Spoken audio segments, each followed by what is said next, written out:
This podcast is brought to you by the Podtower, hosted by the Watchtower database. Visit youtube.com/thepodtower for informative, hilarious DC animation-themed podcasts and live streams every week. And check out the Watchtower database for DCAU video essays, timelines, fan theories, and more. And please, enjoy the show.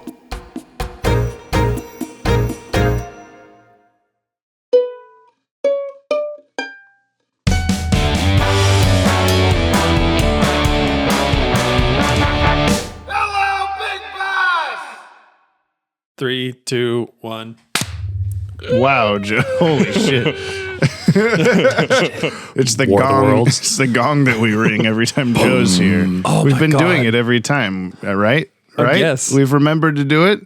Yeah. Also, I would watch War of the Worlds, like the original one. Like, we should do that. Yeah. I haven't seen the original one. I've only seen is it Tom Cruise? I can't even remember. That's not the original. I don't. Ew. No, I know. Then that is, but the 2000s War of the Worlds. yeah. That's what I'm That saying. one's, I mean, it was entertaining. It wasn't bad. The 60s one, from what I remember seeing it as like a real youngin', was like, oh, that's like, it was creepy. Yeah. And I remember it being really imaginative. And this would have been in like the, I don't know, 1920s or whenever I saw it.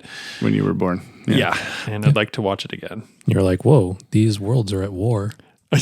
There's tripods everywhere. There's camera tripods. It's literally just different planets bumping into each other and bashing. pushing each other around. Ow, stop. It's like a WrestleMania, but with like Jeptune and Give him the moon. Somewhere between that and like pinball. Jeptune, is that what you just said? Could we just take a Just minute to sinking in. appreciate Jeptune? That's what happens when Jupiter and Neptune crash together. It becomes Jeptune. They do the fusion dance. That's what we were just trying to figure out, what that little like limerick that you used to remember the acronym for the planets, and we couldn't figure it out. It was the like, my dear Aunt Sally brought in a fucking plate of chicken biscuits, and My very That's how you remember the elegant planets. mother just... ordered Wait, us 9 pizzas or something like that. Yeah. What's the O? What's O planet? There is no O planet. It's just like one of the in-between words. Oh, wait.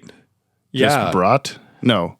What's served us 9 Served. pizzas. There you go. Speaking of Sorry. the served planet and the War of the Worlds, Saturn is definitely the planet that watched like BattleBots and was like, no, I'm going to upgrade here. I'm going to get some rings around this for Put protection. a saw blade around myself. Yeah. I mean, it's a good idea. And it's a good look, too. You wear it well. It's very slimming. Put a saw blade around me. Horizontal stripes. Yeah, that's true. Well, this is episode 124 of Jump on the Bat-Wagon. I'm James, and that's Joe. I'm from the Watchtower Database YouTube channel, and that's Joe. And I'm here to show my good buddy Brian the entire DC animated universe from start to finish. That's Brian. Yeah. For the very first time. He's pointing to himself. Don't forget me.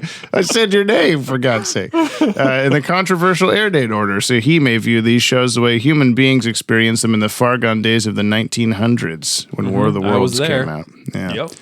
At the time of this recording, as Brian fills his mouth with water, what is it? 7:04 p.m. Nice. The new Batman Adventures is streaming on Max My dog. and available on DVD and Blu-ray. My other dog. What do you have to say about that, Joe? Wow. Thank you. And if you'd like to follow along, you can head over to bit.ly/watchdcau. Links in the show notes. Today we're watching the new Batman Adventures episode, Double Talk. Your prediction was it was a Two-Face something, and then I said no, and it was, you guessed ventriloquist correctly, and that he was going to try to get Batman to his side, I think was your dealio. Yeah, fuck it. Yeah, okay. Wow. This first aired Saturday, November 22nd, 1997, 9:30 a.m., Kids WB, half an hour after last episode, Warrior Queen. And you know what? Brian and Joe? What? This aired number 6 and was prod number 6 as well. Prod. Like the Mudvayne song by the same title. It's a good track. Joe You should gets listen that. to I don't. We haven't been doing like a champagne related thing for a while because on btas it was like never the same number. oh, someday we'll drink champagne when it's the same number. And then it's just been only the same number for a while now. So we have to drink champagne when it's not. Every time, yeah.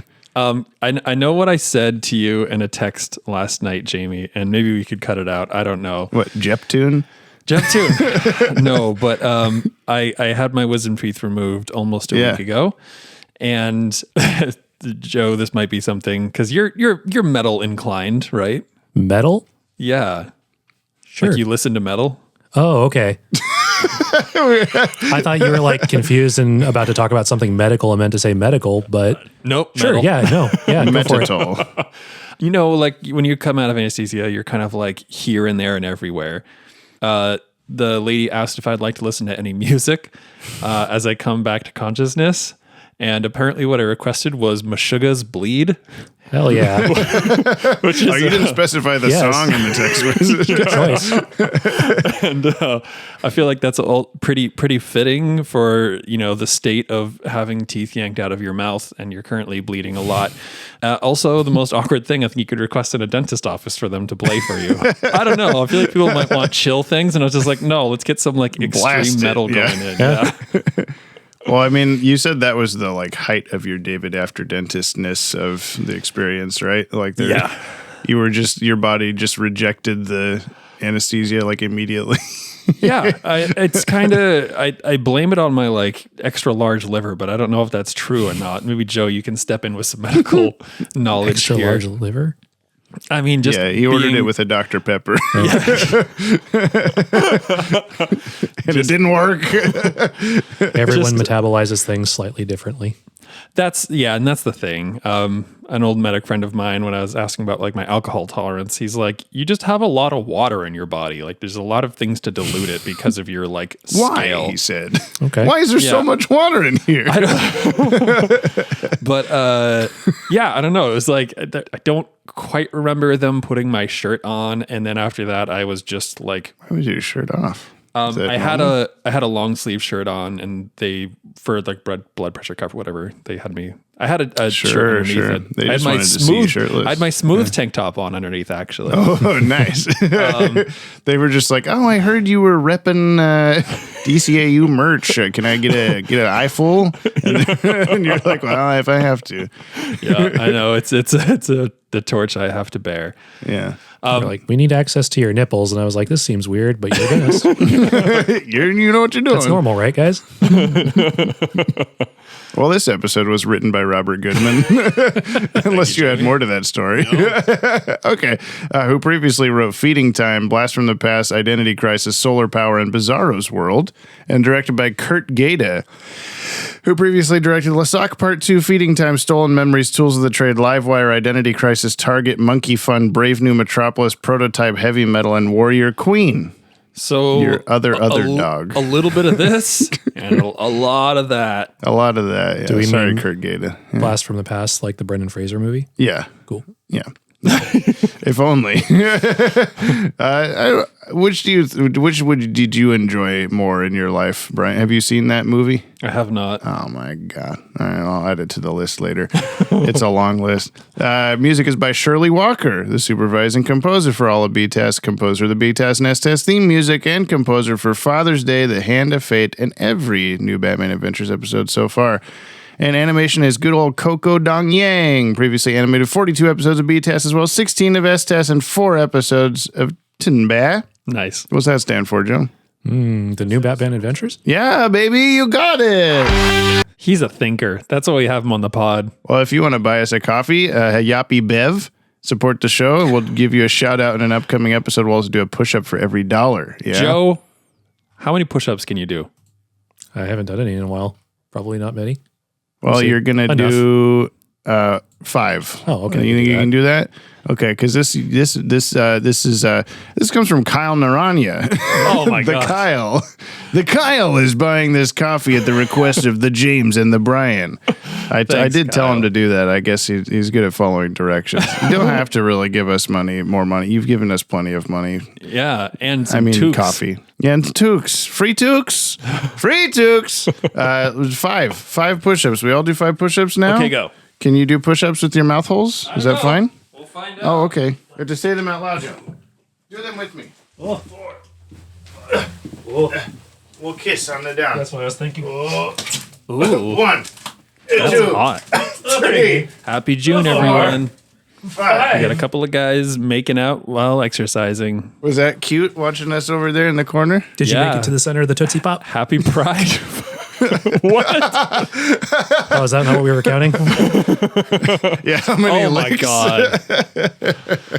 Why are you not part of Orange Boys Club, Brian? Oh, well, that's a really good question. Joe and I are both wearing orange shirts, you see. If I you hold go. this close Oh. enough, it'll look like I'm wearing orange. Orange fidget spinner. Yeah. There you go. Make sure, line the holes up with your It's nipples. just the orange head of General Grievous. It does kind of look like a droid of some. It looks like that robot from Futurama. You know what I'm talking about? Oh my God, it does, The doesn't like it? crab hands. It's the robot yeah. devil. Yeah. Yeah. Yeah. Okay, cool. Let's go watch the episode. Okay. Bye bye. What's the matter, dummy? Having a bad day? Huh? Who's there? Thought you could get rid of me, huh?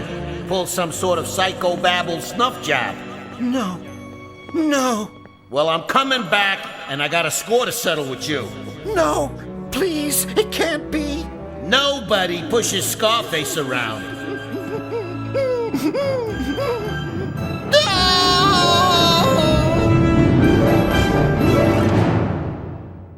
Three, two, one. I thought that was. God, you did it again. It's just the pressure. The air. Such a mighty clap. Such a strong Oh, clap mighty from claps such a are strong blowing. man. I know. I'm so lucky to have him. Hey, Joe, can you tell us what happened in this episode? Sing up, if you're wondering. You gotta wait till the song's over. So I figured. What you just watched. Sing up, It's almost over. Take a listen to the synopsis. Just a couple more The seconds. short summary, which is sometimes kind of Here long. it comes. Now it's over. Can you please over. tell us what happened in Double Talk? Okay. Roughly. We start off in some sort of like mental hospital where Hank Hill is being kept, and he gets released, and there's a puppet that he has nightmares about. Some henchmen come and be like, "Oh, so I see you've made it out." He's like, "Yeah, leave me alone.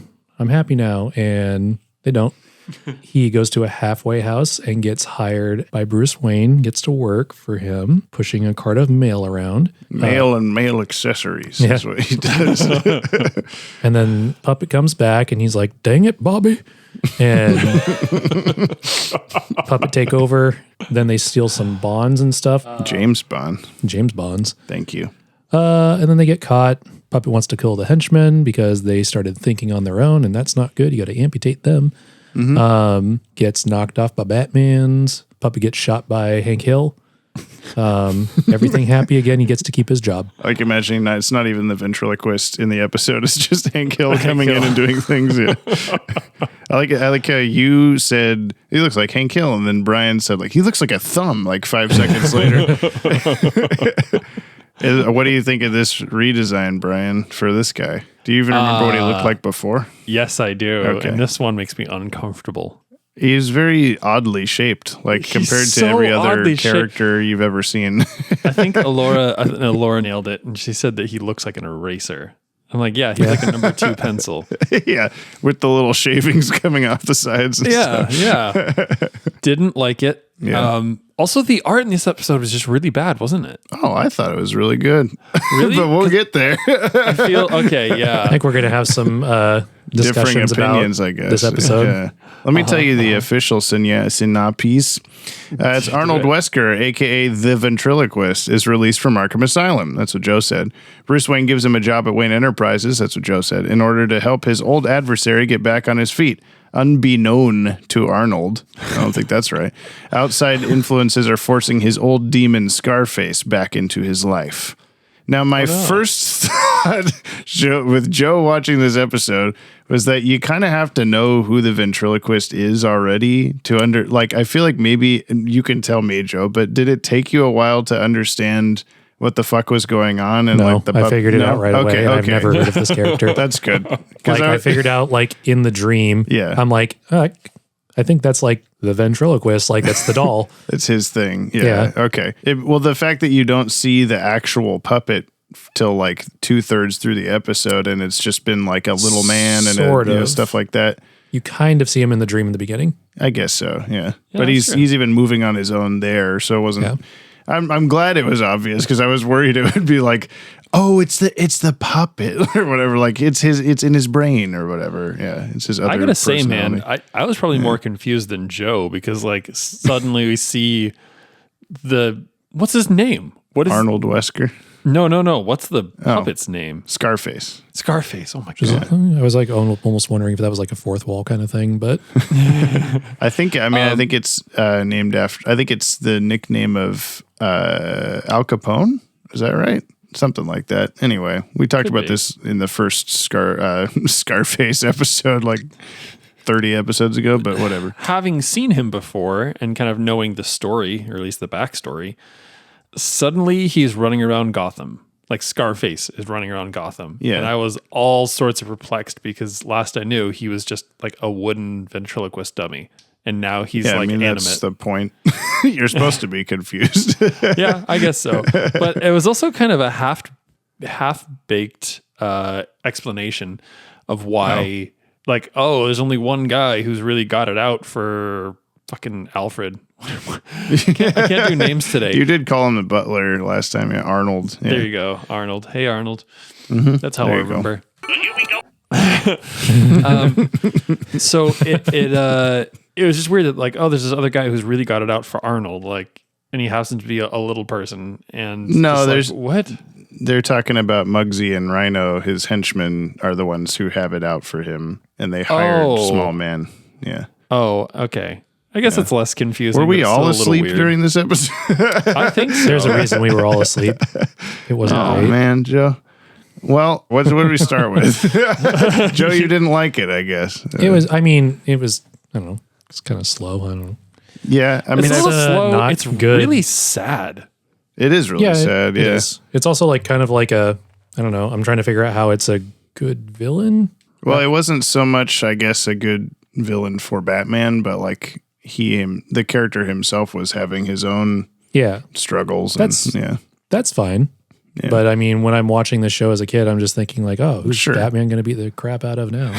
Well, yeah, I mean, I Oh, a guess dummy. Good point. comparatively, this episode isn't one that comes to mind from childhood as like, oh yeah, I fucking love this episode because it's not as flashy or punchy or whatever as a normal Batman episode is. But I don't know, watching it just now, I felt like I was much more into this episode than I ever have been because I was like, he has to deal with his Really? own like personal crisis that I was like, oh, this is a little bit more relatable as a 30-year-old than it is as a 10-year-old. So not that I hear a small man talking to me all the time. Yeah, he's normal sized. Yeah, he's Joe. He's right here on the podcast. Wait, can you hear him too? I think that was the thing for me was like, you know, this is a slow, sad depiction of a pretty extreme mental health crisis. Yeah, You know, this is someone with, I'm bad at this sort of thing, but like schizophrenia, right? Like he's hearing voices. something like that. Yeah, there's probably a more technical, specific term for it or whatever, but And I'm almost certain Tip someone's Apricot gonna will say tell it. us. Yeah, and so it was really, really sad. This guy's like, I'm doing better. I got this job and I got a place to stay and like everything's gonna be great. And then like, you know, he's being tormented back into his position. Like, Yeah. and that's sad as hell, man. Like that's a really like that's Yeah, the commercial break dire fade story. out where the fade to black was actually like a weird, like goopy iris thing coming in, and he's just screaming notice about that. how he's like losing the battle or whatever with Scarface in his mind, and you just went like, "This is sad," and because I mean, I don't know. I think depressing that's as why hell. I like it a lot. Is that it's very Relatable. well, no. He's a tall man. We were talking about. No, you just I don't know. It's a much more cerebral episode or something than like Superman goes to space and punches a big worm like we watched last week. So So I think like it's not necessarily relatable and like, oh, you hear voices or anything like that, but it's relatable from the mental health standpoint in that it's like kind of a real world issue almost. yeah, I mean, yeah. you could take that as a metaphor for depression or anything, right? yeah. And Scarface, we all have our own little wooden boys in our closets, So And in our hearts. you said you thought the animation was bad. I thought that there was a lot of really good moments. I like the dream itself was really cool. The dream and was then really cool. Yeah. I really like the scene where he gets the note that says like, "Be by your phone at 9." And then he's just sitting there in silence, and all you hear is like the wind outside the window, and almost barely that. And then there's like an actual sort of, it didn't get me because I'm brave, but there's like a little jump scare for the phone ringing. And then he like, and the like pose that he holds with his hand up is like really well drawn. I don't know. I really like that shot. So that's, I think it's exactly where I was like, oh man, the art in this episode sucks. Oh no. Because it was like, they did that, but you could see it's just like a comic book still, and they hold it for like 15 seconds. Yeah. And just kind of like, it's not really animation at that point, guys. Come on. I don't know. I just kind of felt draw like pictures too. Yeah, true. I felt like it was kind of purposeful in its stillness, though, where it's like, what's going to happen? I don't know. Perhaps the stillness is also a metaphor for him being stuck in the the mental health, this takeover thing. Perhaps. You're saying all this and you always say the episode's bad. What's wrong with you? I mean, I just think it wasn't as entertaining as the others have been, but No, okay. That's I all. guess, I don't know. It's a slow hard. burn. It's a slow, Sure. but also like the action. God, okay. This is going to be really like, we're going to have to get heady on this. Okay. Everybody strap Appropriate. in. The action itself was like specifically very, very, very slow. You know, there's this like no stakes. Batman's beating up Rhino, and the Rhino takes the biggest punches ever, and they're so slow that Batman just quickly gets out of the way and does that 3 times. Then Batman punches him a couple times. The guy runs from behind and he gives him the knuckles behind him. And then he goes back to Rhino, who's punching really slowly, and then Batman hits him a couple times, and it's just like really kind of inconsequential. Like Batman could have done like 2 big hits and like taken them both out and being like, stay away from him, and then cut there. But instead we watch a 45-second pointless, slow battle. At the start of that, I agree, because I think all of us were saying like, why are his punches so slow? Or we were like noticing like, and I don't think that's purposeful. I think that's just a weird animation thing that was bad. But I think the point of that scene wasn't necessarily to be like a cool Batman action scene. It was to, it's just like in his nightmare, Batman's fighting the guys and it's like triggering ventriloquist and he's got to get away from this and whatever. And if that happened in 2 punches, then it wouldn't do that, I guess. It's funny because I didn't even make that connection.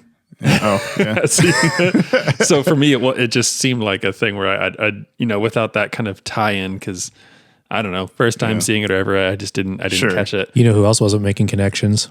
Rhino. Very good point, Joe. Thank you. That's why you're here. Did you think he was the Rhino from Spider-Man? Definitely, without a doubt. It's crossover. Sorry, Joe. This is Batman. I know you're confused. I know you don't get it.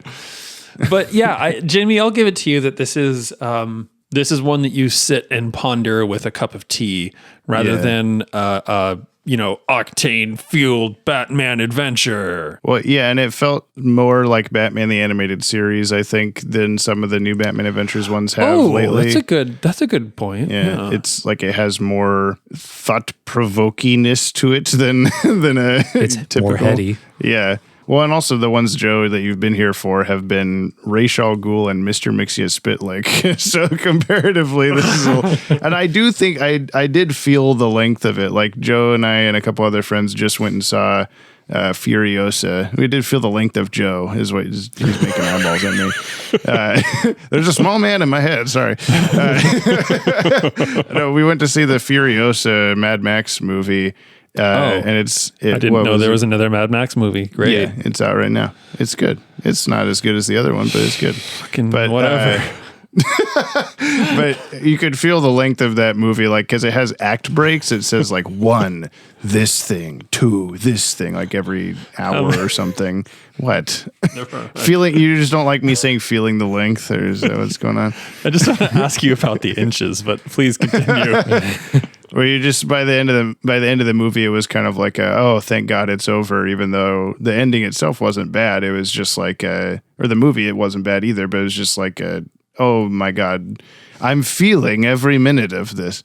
And this episode felt kind of the same way. Where like, man, that felt like we just watched a movie. Like that was a really long. There was a lot of stuff. Like there's a long time. Yeah, I felt like by the first commercial break is when the rest of the episodes were already over. Right. Yeah. Yeah, it did seem longer than it was. And again, I think that was because of the whole slow burn. And it was just there was a lot of stillness and a lot of quiet and a lot of, we're watching Arnold. Yeah, we're watching Arnold kind of like fall to pieces in a slow way. Hey, Arnold. Move it, thumbhead. You're watching him like fall apart, like when he's, pushing the mail cart down the aisle and he's like, miles away and he looks like he's maybe giving out the mail wrong. I don't know. It's hard to say. That scene actually made me think of, I don't remember what episode it was. It was sort of recent where you had a hunch that Batman spent more time in his life as Bruce Wayne than as Batman, and that Bruce Wayne should be more of like who he is because he has to go to all these meetings and run a company and all this kind of stuff. And then my like retort was that I don't think that he spends a lot of time at Wayne Enterprise. I think what we see of him there is like almost all that he's ever there. Like he just owns the company. He does it. But then in this episode, he's just like hanging around the cubicles. Like he's just with the normies on writing their whatever they're doing for. I don't even know what Wayne Enterprises does. They're just there. James, that is every meme of what do people do in an office job. Yeah, really. I'm a people person. I have people skills. Yeah. I take the papers down to the basement like they need me. Yeah. I don't know. Like I get that he was there and maybe like babysitting the dude a little bit. Let me rephrase that. I guess, yeah. Bruce was there and he's babysitting Hey Arnold a little bit. Taking special interest in it. Yeah. He had a reason to like keep an eye on him, I guess. But I wonder if all his other employees are going like, Bruce Wayne's here a lot more than normal. Why do you like this guy so Speaking much? of keeping an eye on him, this episode came out in 1997. Yes. So there's a part of this episode where like he's clearly listening in on a phone call and stuff that's taking place. This is pre-Patriot Act. Like that's not cool, man. He's Batman and the laws don't apply to him. Yeah. You got 4 more years, Batman. Yeah. Reel that I guess shit there in. was already like Watergate, but What was he? They didn't show how he was listening to him. He was just wearing headphones. yeah, he had the headphones. So they're just headphones. They hear whatever he needs to hear. I guess. He's just got the longest cable ever. And it's just like plugged into his phone. And it goes to Through hang the up the window. phone and there's like 2 cables coming out of it. He goes, when he runs to unplug the phone line from the wall in that one spot. First of all, why did electricity come out of it when he did that? But secondly, I mean, there is some voltage, not a lot. but I feel like that would be that's not how that works. That we would do if this was several episodes ago. But Mythbusters would have an app. Yeah. Channel on it. Yeah. But and he pulls that out and then what's this second chord? Where is it going? And he's yanking on it. Batman's on the roof going ding, ding, ding. He gives one really hard pull and Batman like face plants into the window. That's actually falls out like the it would have window. been it would have improved the episode because then like this would have proved to be someone that's like somehow maybe accidentally in like a Pink Panther sort of way an issue for Batman just through like stupid errors. Like, I just knocked him out yanking this cable through the wall on accident. He is a match for Batman after all. Yeah. Well, also, Bruce or Batman, whatever, finds out that like they planted a speaker in the dude's apartment to drive him mad. And he never tells him that. Like on the rooftop, fix it or when he's anything. got the gun, he's like, look, they were playing you. Like they bugged. Here's the speaker. I have it in my bat Right, belt. yeah. I've got a gun in my room. I'll go get it. We'll shoot him together. But like, why didn't this dude who's like, he's having this problem or whatever, like he could have been like, no, man, like you can't actually beat this. Like they were pushing you over the edge. Look at this evidence that I found that they were like pushing you further. Like that could then give him the strength to continue on. But instead it's like, no, man, you had a total relapse all on your own. And then I just Bye. hope he doesn't shoot me. Yeah. Yeah, like, I don't know. The speaker he had was also very 90s little. It was pretty thing, boxy. yeah. I did like that also on that same vein whenever he's like, be by your phone at 9. And of course, instantly my brain's like, yep, he's going to be sitting there with his cell phone because I'm stupid. And then, but he's sitting there with a literal phone and answering machine and everything. And I'm like, of course. What do you mean be by your phone? My phone's in my pocket all the time. I will always be by my phone, but it will be on silent. I feel Then like you can't answer it. the next issue that I had was when they were breaking into the vault. Oh, yeah. You made a weird like eyebrow face during that whole thing. Yeah, because so they get Lucius to like voice activate, then they chloroform him. He goes out, get like Batman stuck in there, steal bonds, etc. Pull out the like stick of dynamite or whatever. And he said this was going to be for if Lucius like didn't talk or something like that, right? Yeah. So I'm assuming he was going to use it to blow the door open. I think so, yeah. Why didn't Batman do that? Because they're in there, I guess. And maybe it would kill them. I don't know. Like, that's clearly the way to get out of there. Where do they go to not die? The corner. He's got like a bulletproof cape or whatever. Either way, yeah, like, I guess go into so. the air that's when I was like, oh, wait, this was the backup plan to open the door, and he just threw it in there? Well, let's open the door then. Like, that's why I was like, well, this is imagine the dumb. explosion is intended to be larger than what we see of it coming out of a vent. He has survived worse. Also, guess so. that's true. Remember when he got into the fridge or whatever? Yeah, he got in the safe. Yeah. Yeah. Jumped inside the safe. I also think there was a bit for like some just absolute Benny Hill style comedy there where they're like closing the door and then Batman runs up really quick, grabs dynamite and throws it out. Now the door's As it's closed. closing. Yeah. But like the dude who can about that too. activate Those it. dummies. Why'd you catch the dynamite? But like the only dude who could open the door is like currently knocked out. So Yeah. like trying to wake him up as the thing's ticking down. And maybe eventually Yeah. they get it open again and then he like throws it in, but Batman runs out. And so they like run out to get the dynamite again. And then the door starts to close, but they throw it out at Batman. And it's just like a minute of just They're tossing trying to dynamite. wake up Lucius Fox, and they're like, "Come on, say the thing. You have to say the exact phrase." But he just keeps saying other Morgan Freeman quotes from movies. He just Why wakes not? up. An entire monologue from Shawshank or Yeah, so something. I was just trying to think of anything from that, but yeah, Oh, I thought he'd wake up and just ask for them to play Bleed by Meshuggah or something. yeah, perfect. Bringing Well, it let's talk back. about the cast of this episode. Wakes up and Let's goes, do it. Well, I'm God. Kevin Conroy as Batman Bruce Wayne. Tara Cherendoff as Batgirl / Barbara Gordon, who was not Barbara Gordon in this episode. George Zunza as Ventriloquist / Scarface. We have Mel Winkler as Lucius Fox. Lucius Fox was previously voiced by Brock Peters, Interesting. who was some famous movie character I can't think of right now. Oh no, he's in like Star Trek shit. The new guy, Mel Winkler, he was previously Commissioner Henderson in Feeding Time, the Superman, who is modeled after Morgan Freeman from Seven, really fucking weirdly. I don't know why they did that can't be on purpose. Suzanne Stone as Dr. Joan Leland. I started writing out her credits, but then I forgot how she was in one BTAS episode. I think it was Harley's Holiday. Oh, where shit. she's like, oh, she's just the character that gets to say, oh, you character, you're sane now, you can leave. That's like her like entire role, I guess. Which I also thought that was weird that she said like 6 months is good enough for the state, so it's good enough for me. You can leave. That's also a reflection on the real world. Yeah, I was gonna thought, say, like, that's 6 months. Jesus, If that. you that were like checks murdered out. a bunch of people, probably. I don't know. I mean, it's a really similar thing, honestly. Like, not to get super political, keep your politics out of my podcast. Out of my podcast. Yeah. But like, it's a pretty good reflection. Happy on Pride the Month, American. everybody. By the way, Happy Pride! I really liked the post you put on Thank you. Instagram, Jamie. That was some very people well worded. didn't, and then I blocked them. Yeah, see, it's as easy as that. I love it. But Anyway. you know, it's like you have people who are in jail for a really long time, and then it's like when it's time to get them out, it's not like okay, we're gonna have like a slow release. We're gonna like teach you how to get back into society. It's just like one giant shove away. out the door, Yeah. and it's like be better, bye. So I think So that they have checks out.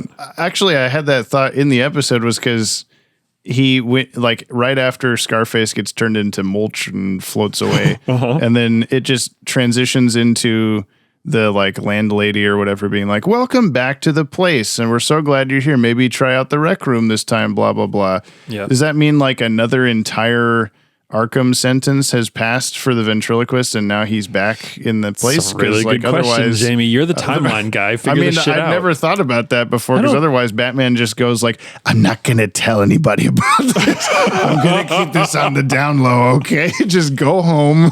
Because he says, oh, Mr. Wayne just gave me my job back. And I'm like, back? When did you lose it? Oh, I guess you were Yeah, gone. I he don't must know. have been. He Is must have been. Arnold the one? I mean, I guess with that comment, yeah, he did go back.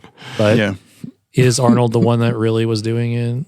Well, yeah. Again, Batman what is it? Who knows? Batman didn't reveal to him that they'd bugged his apartment.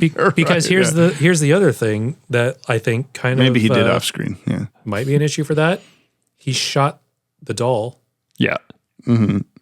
but if the doll wasn't doing things, what's the point in shooting the doll? It's like It's symbolic, Joe. metaphorically ending his. I mean, symbolic is about, I guess, but That'll get you a pea bag and a bag of tits or whatever they say. Symbolic will get you 6 hands and a Did legs. you say pea bag and pea a bag of and tits? a bag of tits? That is what I said. okay. I don't know what that think I is. can make that the subtitle. I really want you to. What do we replace tits with? Blank bag and a bag of blanks. Okay, so that sounds good. I guess why not? You can either underscore or write blanks. Or Yeah. like redacted. Yeah, I'll figure it out. Townsend Coleman as Muggsy. Oh, who that's was right. previously Chick in It's Never Too Late, programmer in Stolen Memories, co-pilot in Livewire, and captain in The Promethean. All these famous characters, memorable Wow. characters. Muggsy was previously voiced by Joe Piscopo, if you recall. Who I do recall. previously called Joe Piscopo, if you also recall. I do recall. Thank you. I just have to remind myself, you, and the listener, and tell Joe for the first time. I also Earl. recall Piscopo. you not saying Stealing McGorry's for some reason for the second Oh, time I'm so this sorry episode. about that. Programmer in Stealing McGorry's. Yeah. Thank you. Earl Bowen as Rhino, who was also Rhino last time. Patty Maloney as Mrs. Seeger. I don't know if you heard her name ever, but she's like the landlady of the halfway house, whatever. This is her only DCAU acting credit. She is a little person, so she has played a bunch of little people in movies. She plays a character named Lois Adams in the Addams Family 1991 movie, Birdie in one episode of McDonald Land. So inside the costume, I assume. Hell yeah. A bunch of other bit parts across various 70s, 80s, and 90s sitcoms. She was also Lumpy, Chewbacca's son, in the Star Wars Holiday Special. Oh my God. Wow. deep cuts. Neither of you ever seen that? No, but we have talked about it, I think, on the podcast. Disconcerting face on a small Wookiee boy. Anyway, continue. Awesome. What were you going to say? It's cool representation, though, and I'm sure that they probably talked. Continuing with my post that I made today on the socials, it's like there's some hidden representation throughout, for these sorts of things. Yeah, and it's a thing that, like, I think what I really appreciated about it, like, and why I feel like it's representation and not just like putting a little person into a show, is that she wasn't like made a mockery of. It wasn't like a circus freaks kind of thing. It was just like, like the she's sideshow episode. a normal functioning part of society and awesome. That probably like, although I think all of us did go like, whoa, when she first appeared, because we just assumed it was like, oh, the animation, they just drew her way too small or whatever. And same with the guy. Yeah. That was exactly my reaction. And I don't know if that says something about me or that says something about like their lack of representation up to this point, that I just cartoons. like, yeah, like everyone is like this size and build and level of sexiness, and never can we diverge from that like body type. I thought Mrs. Cigar was really fucking hot. Okay, because there was some. Oh God, Jamie, do you know this film knowledge thing about like there's like a little person's kind of not guild. What's the word I'm looking for? Well, give me about 3 seconds and you'll know the answer. I'm going to shut the last fuck person up. on the cast is Billy Barty as Hips McManus, who in the tribs, I'm just going to skip ahead, founded the Little People of America in 1957. Oh, there it is. There you okay. go. Well, hot damn. Yeah. And what's but, can you remind me what the I just wrote ruling is? it's a nonprofit organization that provides support and resources for people with dwarfism and their families. That's mostly what paraphrase from Wikipedia. That's not what I'm thinking of. There's something. There's like a film version of that? There's a film version of that where there's some kind of like so what's the word? It's not guild, it's union. Like I was thinking like it's a union thing. Which I guess with film it might actually be guild. But I don't remember enough of it other than there's like some guild or some kind of whatever for little people actors, and I feel like there was supposed to be like some percentage. I do think I have heard about what you're referencing, though. But Man, I'm doing a really bad job of explaining it. Yeah, it's really good. Part of the acting constitution or anything like that. Something like that. I don't know the movie biz. I'll list some stuff Billy Barty's done. This was his fourth to last role before his passing in 2000. Oh, It's an shit. interesting little tidbit. He was in Willow as the High Aldwin, some sorcerer guy. I've only seen Willow once in my life. He was in the Masters of the Universe 87 movie as Gwildor. Again, I'm unfamiliar, but I figured that was sort of a famous role. He's a character named Noodles in UHF, the Weird Al movie. Oh, So Ryan Hipp will know that. I know exactly who that is. He's additional voices in the Lord of the Rings 1978 animated movie. His credits go back through the 1930s. He was old as fuck when he died, including work on Sigmund and the Sea Monsters, The Brady Bunch, The Red Skelton Hour, The Alfred Hitchcock Hour, and The Spike Jones Show. So a bunch of old shit. And even back through 1927 at age 2 or 3, where he would often appear in Mickey Rooney productions as a baby. Oh my God. They See, got him that's started pretty early. wow. Yeah, man, he's like well accomplished. Yeah. Go, buddy. Yeah, he's like the cinematographer in UHF. He's like Oh, the news guy. okay. Yeah. He also wasn't like that old. He died in 2000. If he was 2 or 3 at 27, he was only like 75 when he died. 74. right. I just looked it up. It's Or just that, 76. like, my bad. 2000 was already, 24 years ago. yeah. Well, Yeah, it I'm seems going to more retire. like 100 years. Yeah. Okay, I got small trivs then because I've already said one of them. But the brief shot of the docks, I don't know if either of you or Brian at least noticed this, but before Scarface reveals himself, so there's the shot of Scarface coming through the door. He says like, "Hey, you goons, I'm back, fuckheads. It's Scarface commercial break." And there's a shot of like the exterior of wherever their dock hideout is. And it's just a shot from Sins of the Father with Two-Face and his goons just standing there on the dock. What? They're really tiny and far away. Are you but they just shitting me? because the shot of Muggsy getting like backhanded by Batman, and then he runs up hatless and gets backhanded again. And you're like, is that the same shot? And I'm like, okay. no, it's not. But it's it's obviously it's supposed to be like a gag that it's the same thing. But that was literally just a reuse shot from a different episode. So I don't know. I wonder why they did that. If they realized that he was there and were like, whatever, or if they just like, oh, look at this blank shot with nobody in it because it's on a tape and we can't see that small or something. Please I tell don't me know. you've used that in a timeline video. It's just they're happening at the same time. Two-Face is standing there. Yeah. Can those happen at the same time? Canon those? Well, no. I mean, they can't because What? I mean, you're talking They like canon? if it's BTAS, you're talking like Yeah. Robin is Dick and Batgirl. no. isn't- Sins of the Father is the second new Batman Adventures. This is Tim Drake's origin episode. Oh, okay. I guess theoretically they could because I don't know. Batman shows up. I need to you to know. save Tim Drake and gets knocked out, and that's how Tim Drake gets to the Batcave is because he gets in the Batboat with him. and that's goes right. back. That's right. Okay. So I guess that could happen while the Scarface stuff is happening, and then Batman's back awake and finishes the episode because there's no Robin in this episode. So I don't know. I'm gonna need you to make a timeline video about this, Batman's Jamie. Big Week Part 2. Yeah. Okay. In the brief shot where Scarface is taunting Batman and Batgirl right before locking them in the vault, the scar on his face has disappeared. I didn't notice because it's barely. That you don't call him noticeable to begin Scarface with. anymore. Yeah. Now he's just face. Here's another background detail that you leaned over and pet a dog at the Jamie- exact moment it happened. Jamie, that joke was way funnier than your What did lack you of say? reaction. I didn't hear you at all. I said his name is just face if they take out the scar. God damn it. Thank you. Thank you. Joe smirked. Yeah. We got Two-Face in this episode, technically. We got Scarface. We got Face. Oh, wait, so it is a Scarface episode. A Two-Face Or is what you meant to say just fucking now. God damn it. Just stop talking. Thank you. Yeah, but you leaned over to pet Rose or do something like Hell yes, at I the did. exact moment this happened. But so he comes out of the subway and Joe said he didn't even get a sandwich. And then he starts walking around Look, that deserved a bigger laugh than it got. But, no, it didn't. I mean, he starts walking around. He sees the like little sailor boy puppet that someone's using, and then it's Scarface to him for a second. In the background, Clark Kent and Lois Lane are just having a picnic on the grass. What? Yeah.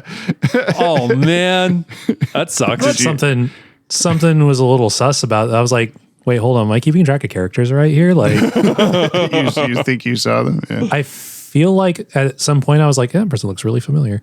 Like, It's Superman. And he gets gassed to death. Is it obvious? I mean, in the Blu-ray, yeah. Like when I watched this as a kid on tape or DVD or whatever, it's like, no, I wouldn't have caught that. But then knowing the trivia for forever, I always look for it as it's happening. would it have been seen on a DVD? Probably. Just not as clearly or crisply. It's not as surround sound. Listener, there's a big dispute going on behind the scenes here. Don't worry about it. I don't know. We probably talked about it on here. I don't know. Can you also? I really I was going need to say you now to we make. got it. Yeah, which crossover of Superman episode is this? Yeah. Well, that's the thing. Like, I'm really needing you to make an episode or make a video about this because we have like Scarface, Two-Face, and also Superman all at the same place at the same time. Well, there was some like I don't know, new like article. There are various comic book like news report article website places. These are words. You know what I'm trying to say? No, I don't. There was like, the top like animated Batman and Superman crossovers. And this was like way down the list because it was like a joke that Superman's technically in the episode. That's awesome. Uncredited. Yeah, he didn't say anything. He just shouts, "Hey, it's me, Clark Kent," from the background. Is this helpful? What if they really fuck up? He's like, "Hey, it's me, Clark Shit. Kent." Yeah. And Lois just looks over and her eyes are huge. She reaches over and takes off his glasses slowly. Oh my God, I'm so fucking stupid. She says.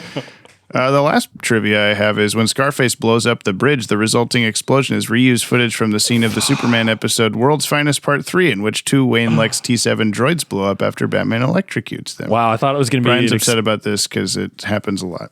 I thought it was going to be a blowing up vat of lead or whatever. I know. That we've gotten the droid one now a couple of times. We have.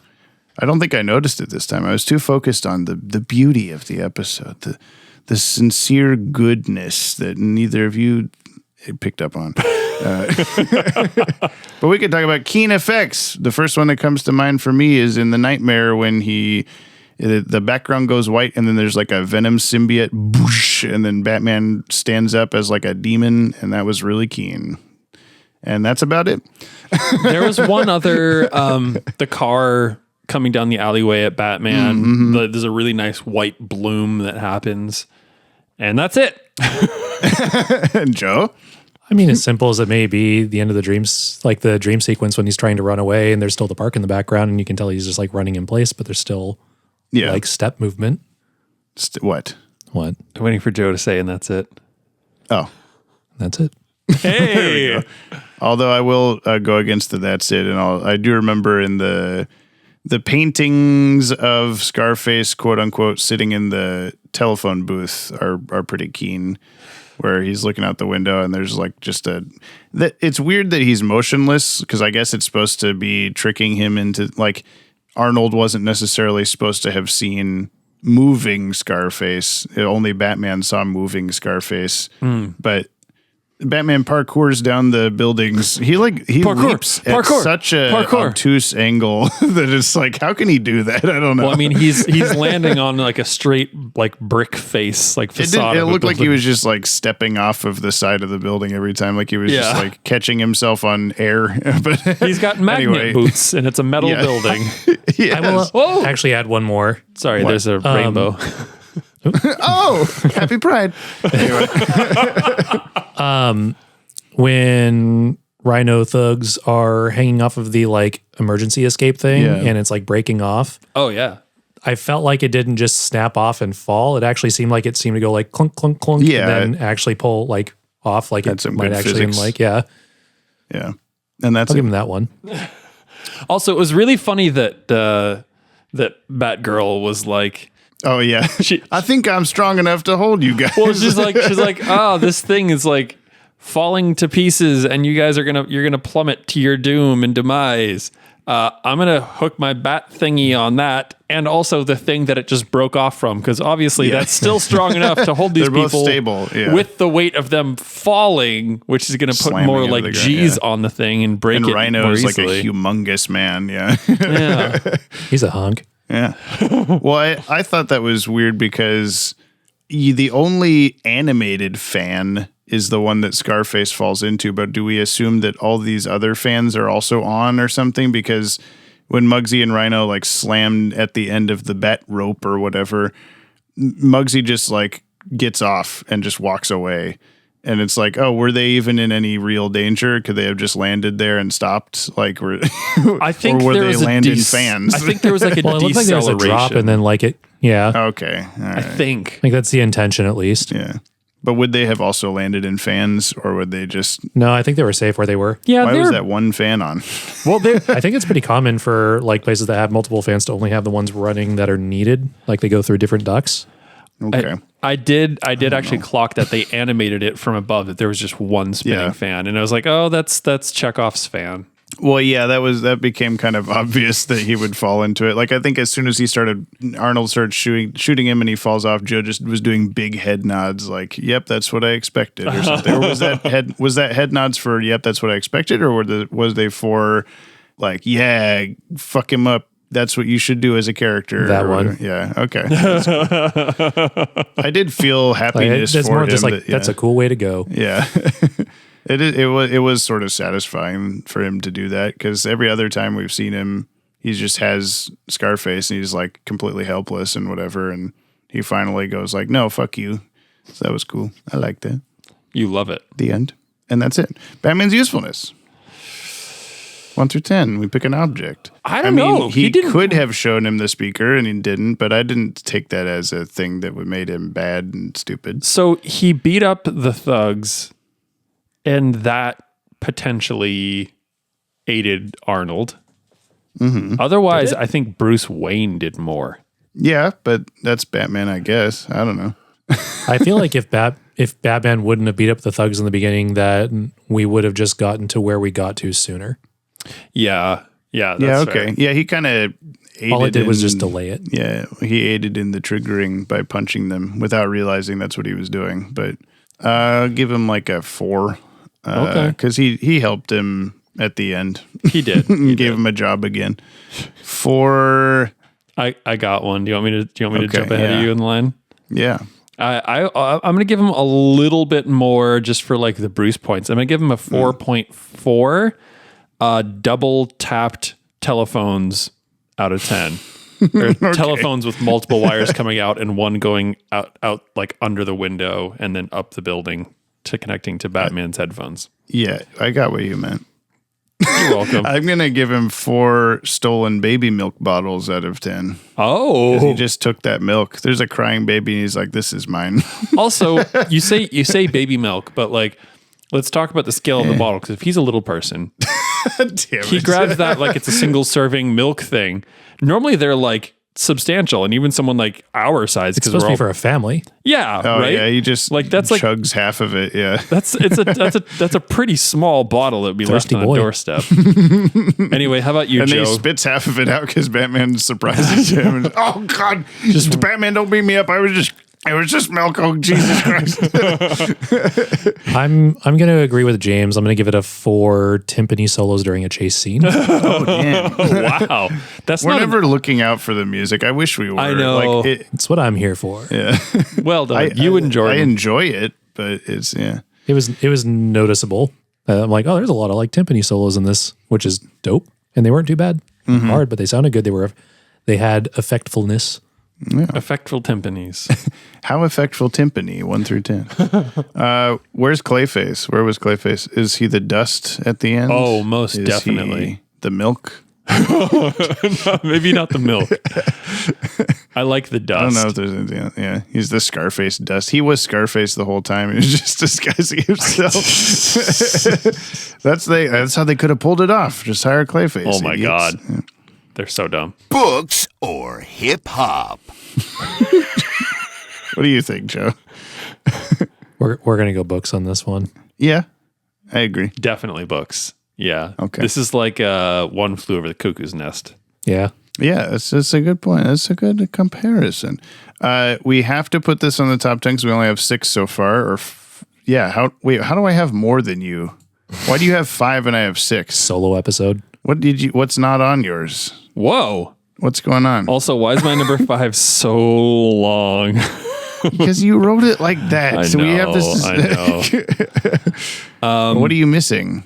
On Leatherman. Oh, why have you put on Leatherman Backman wigs? Did you? That put was that? not one of Santa's reindeer. Okay, never mind. We have the same amount. There's just a fucking clerical error there. You put it back. Okay. 6. Yeah, where are you putting this among them so far? I think I am gonna go number 6. Okay, I'm going number 5. I still think it was better than the Mr. Freeze episode. I don't think it was better than any of the other ones so far of this show, but it was very good to me. And the end. Joe, you have to do a movie. something. It was a movie to me. That's like the 4th time in the last few days that someone's made an emoji movie review reference. We got done with watching Furiosa and Shelley said, it was a movie. It was a Furiosa movie. Yeah. Joe, are you putting this among Demon's Quest Part 1, Demon's Quest Part 2, Avatar, and Mixed Yes Pixelated, which also you never really told us where Avatar went. So we just put it at 5? Question mark. Okay, that's fine. Okay. This is going to be the bottom of the list. Under Mixed Yes Pixelated. Oh, yeah. Hot damn. Like you're just changing it to 5. What number do you want to give it? Well, I gave that 27. Yeah. Oh, man. Let's put this down in like the 50 area. 50 what? 50. Yeah, just say 50 what? 50 what? 50 what? I love this. It's weird how little negative besides like it was slow that you had to say about it, but then you're like, oh fuck this completely, way worse than Gilbert Gottfried. Like, it just doesn't like the MX Pixelated. Shut up. Yeah. At least was like funny, and while not any sort of threat, like the back and forth banter and just how easily Superman was able to deal with him was just funny. Okay, I believe you. I think this episode, this one was like very Arnold centric, and it was a character development episode. Whoa. Fuck. There you go. I was on the wrong page of buttons. It's just not what I would expect to watch if I turned on a Batman episode. Yeah, okay. That's fair. I think like we've had James and I have had a huge breadth of different experiences with Batman episodes, like on Leather Wings. But we do have different experiences with that one, don't we? We do.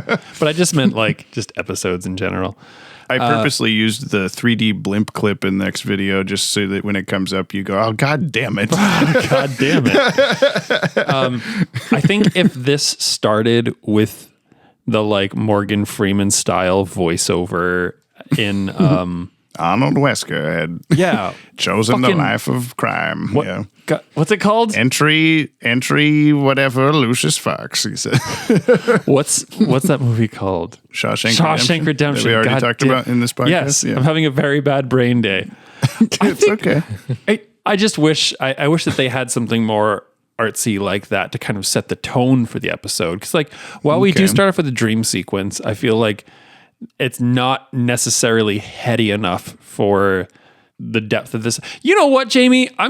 Since I'm still here on this thing, I am gonna put it above Cold. Oh my God, above the Mr. Freeze one. I'm gonna put it above the Mr. Freeze one because like, was that just because that one was disappointing? Yes, and this one wasn't. It was what it needed to be, or whatever. I mean, yeah, it's just the more I think about it, the more I like it, and the more it is like it's a psychological thriller. I think I get sorts. what you're saying though, with like if this was any other, because Because, of course, I know going into it that it's going to be like that kind of episode. But the first couple minutes when he's dreaming and everything's kooky and there's a big demon and it's like, yeah, a Batman episode. It's got potential at that point still. Why is this not normal? And then when it's played as, oh, this is a weird thing that's happening to him, then I can see that perspective of like, oh, that was meant to be like jarring and strange and not just like every other fucking Poison Ivy Scarecrow bullshit that happens every episode. I feel like that pacing wise through the episode, it would have been better if Arnold would have been developed by the first commercial break. Yeah, I think the pacing and not on it like is had to terrible. go further to finally have said puppet like actually start to take over, because that was like almost the end of the episode. Really. Like nothing really happened. It's all just development until then. So if that could have happened in half the amount of time, I think it would have paced the episode a little bit better. And I do think that Good constructive criticism, Joe. yeah, I mean, I think I agree in that the safe explosion scene was like the weakest scene of the entire episode because it was such a like, oh my God, the struggles of this man and blah, blah, blah. And then it was just like, well, we got to throw in some kind of, it's Kids WB in here. And then they just like dispose of the bomb immediately. Like there was not really any tension. Batman was still quipping as it was going, with time we don't have, but you have 13 seconds to live or whatever. Like, do something. I also recognize that you're dealing with like a cartoon that's the runtime is what, like 22 minutes. if that, that you only have so much time. And if you want to do character development, like you don't really have a lot of time to do that without making it feel rushed. But this is, and they decided to go for it this time and actually develop a character. Now, is this going to come into play later? No. Well, then it was a waste. Well, the thing for me, I don't know. If there's future episodes where he comes back and everything, then it adds to that. But I don't know what they would have done if they got to that point quicker. What more could they have done with him being in puppet mode? There could have been more shenanigans that the puppet pulled off where Batman couldn't stop him. I guess so. I don't know. Instead of just like, gotcha. I haven't quite like stopped to think about what would be a better use of time, but I do think that like you could have played a little more into like the psychodrama of it if you had like, again, the like really slow tempoed 45-second or whatever fist fight. The timpani solos, with Batman and the goons in the alley fighting. So. And it's like, we didn't need that. Like if this episode is not going to be the like, oh no, what's this big action thing happening? You guys okay over there? The sun's coming out. Yeah, there's like light outside. Oh, we're making faces. That is friends trying to say something. That is a pretty big deal in slightly smaller bus. But you know, what is it? It's not an action packed episode. Like, cool, lean into that. Take out the bomb thing. Take out the fist fight. Like, make this more about like it's about Hey Arnold. Like, I agree with that. Let's make this about Hey Arnold. I do wonder if make it both. I do wonder if there is stuff like that. I'm joking mostly about the like you got to throw in some action beat or whatever. But I wonder if because we were speculating about. I think it was the last time, or not the last time, but it was one of the times Joe was here for Avatar. Batman is just Bruce Wayne going around to different Egypts with Talia, and he's always Bruce Wayne with his big that laugh there, Joe. He's always just Bruce Wayne with his big pockets, like the whole episode. Yeah, and then they go to fight the like goopy zombie lady. And he just puts on his Batman costume. And we were like, why the fuck does he do that? Like, he doesn't need to do that at all. But I do wonder if there's some kind of like, well, it's the Batman show. We got to have him be Batman. So I wonder if there's some kind there of has like, to be some kind of action. Either mandated or just in their mind, in the minds of the creators of the episode of like, well, the kids might turn the TV off. You know, I don't know. I don't really know. And it's also, you know what, to give them a little more credit, it's also hard to do an episode like this that is for kids. Yeah. They, like I said, when I'm 9, I don't remember connecting to this whatsoever. Yeah. It's like, what's happening? I agree with Brian in that, like, if you're going to make it a heady episode, you got to steer into that and just make it a heady episode. That being said, if there's not going to be any more like reprise of this character, then it's wasted. Yeah.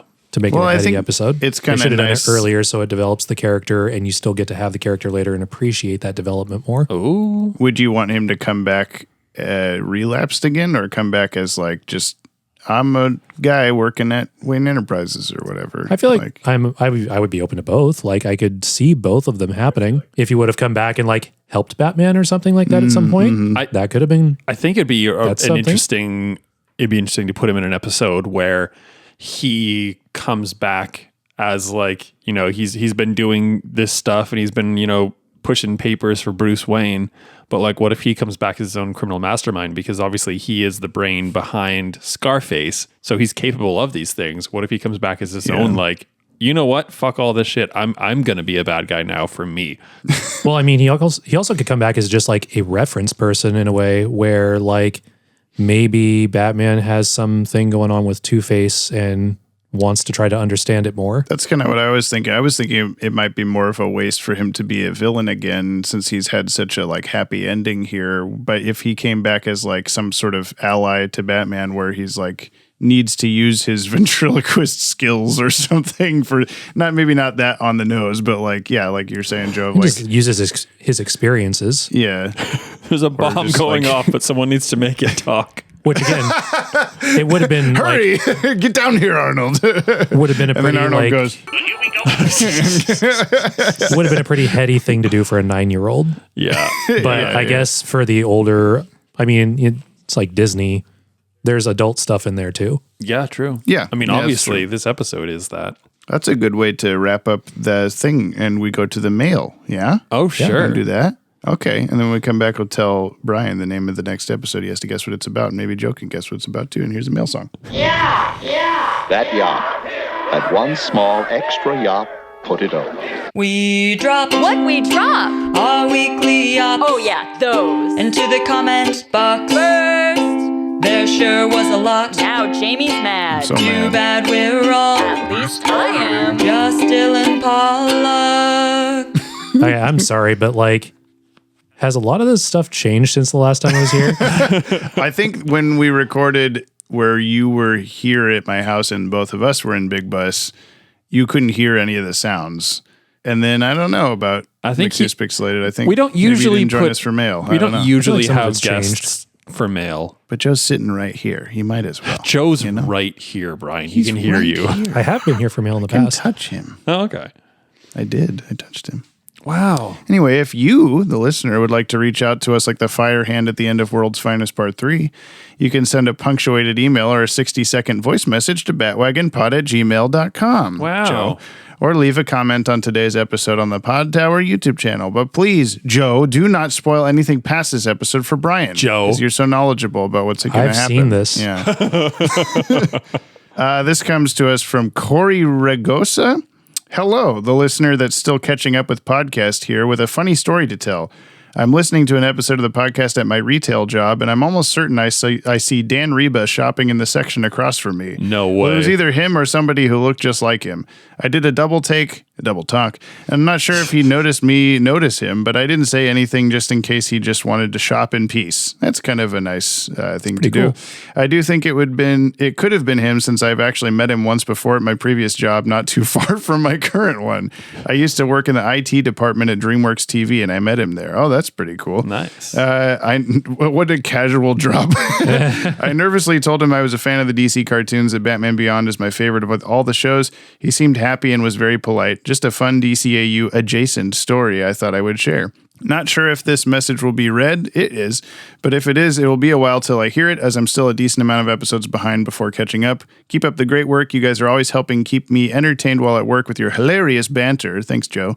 As well as all the messages and comments from the other fellow listeners, a.k.a. all of the Dylan Pollock Sock Puppet accounts. Thank you so much, Corey. What were you going to say, Brian? You should text Dan and ask if he was shopping. Did you see Corey Regosa? And I won't give him any more information. You should text him exactly that. Within parentheses, and I won't give you any more information. This is from Lanola Cola, Tug on the Super Cape. How is this not a Two-Face episode? It is. It is. We finally have an answer to the question no one ever thought to ask. Whatever happened to the ventriloquist? Well, the episode Double Talk, a.k.a. No Seriously, How Come This Isn't a Two-Face episode? lets us know how Arnold Wesker managed to set himself straight, and despite a relapse and some gaslighting, he has a better mindset going forward. And that's a pretty poignant message to tell for all of us to any struggle we face. I was surprised with the very keen opening and the art direction throughout the episode. It was breathtaking. Oh, good. Although I'm not too keen on the ventriloquist looking like a grown-up Ed from Ed, Edd and Eddy. Oh, no. multiple That's a good one. comparisons. Yeah. Oh, wow. That Buttered toast, Mr. Ventriloquist, Mr. Scarface. that ejected blows shells. my mind. Yeah, that's probably the most apt comparison so far, I think. Yeah. Ejected shells from Scarface's gun in Arnold Wesker's Nightmare, but since it's a dream, does it still count? Till we yop again. P.S. I guess I was the only one thinking Maxima's outfit looked like a Saiyan from Dragon Ball Z. Oh yeah, she's got like the shoulder things and everything. We didn't even comment on that. Oh well. Unfortunately, like within like timeline, Yeah. the The Saiyans have... Ed and Eddie thing like could not be quite old enough. But if they're in the same world or whatever, yeah. It's from Tip Tapricot. Okay, contemplations on Double Talk. I think funky handling of mental health tropes aside, this was a fantastic episode. The animation, the direction, the musical themes, the anxious build, and tactile paranoia and struggle we can feel through Wesker, all fantastic. It was a villain redemption attempt with a good ending, and also showed very well how difficult it can be to start up life again when you struggle with mental health or a criminal past. Bruce having a halfway house and trying to help his rogues rehabilitate with jobs and support is a piece of world building that's so important and really shows his empathy. And just it's such a solid episode, creepy and suspenseful and entertaining and emotional all at the same time. I do feel that some shots or transitions during some scenes felt a bit choppy, but it didn't impact my enjoyment of the episode, and I think it's a great notch on the belt of the DCAU's empathetic handling of villains record. That's all for now. Oh, they did the that's all. That's it. Meme. Tim Tapricot got this quicker than I did.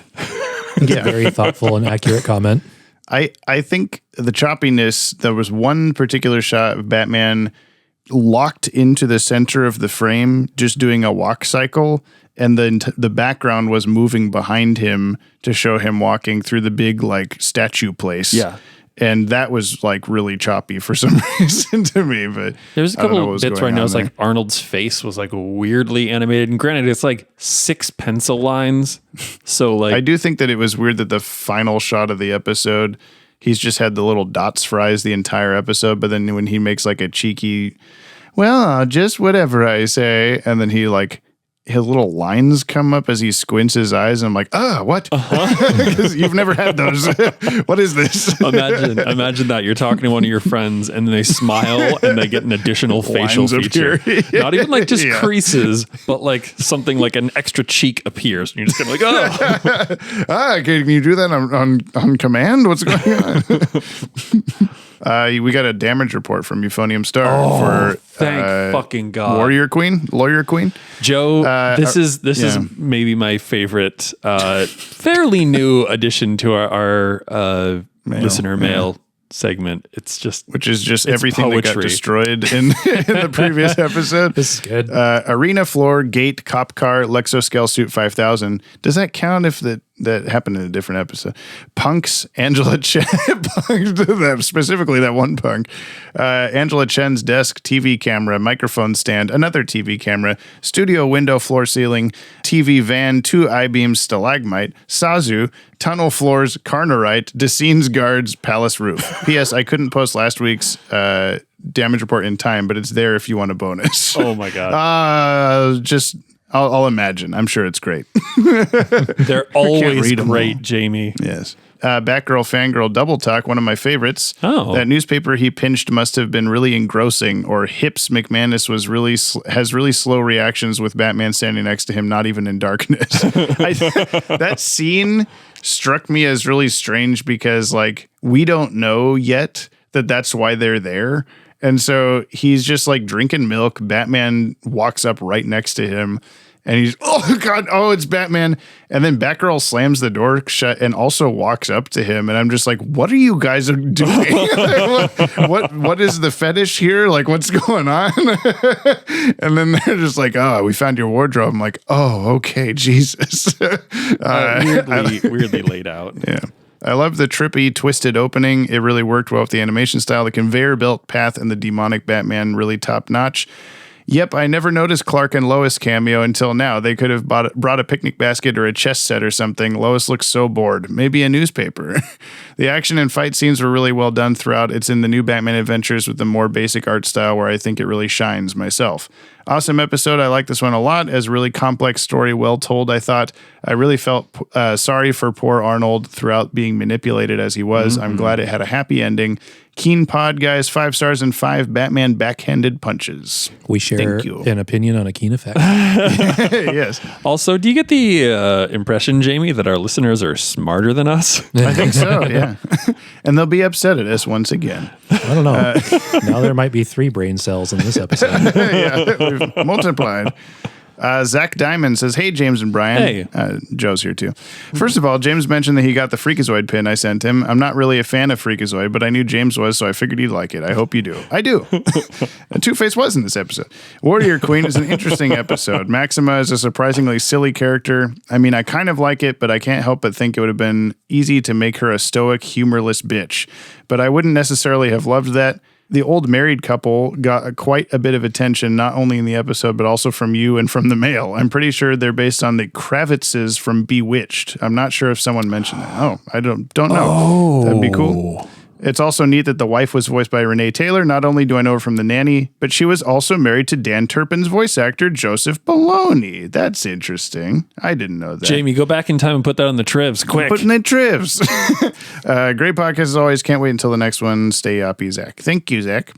LexCorp Cares. To mark the start of June, we here at LexCorp are proud to serve the queer community for 30 whole days. Does not include weekends.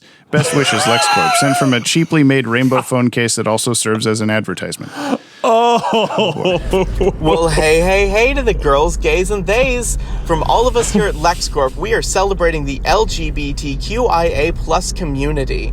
All month long, our logo will be rainbow. Our Lexoscale 5000s will be rainbow. The sheen on top of the water outside of our factories, also rainbow.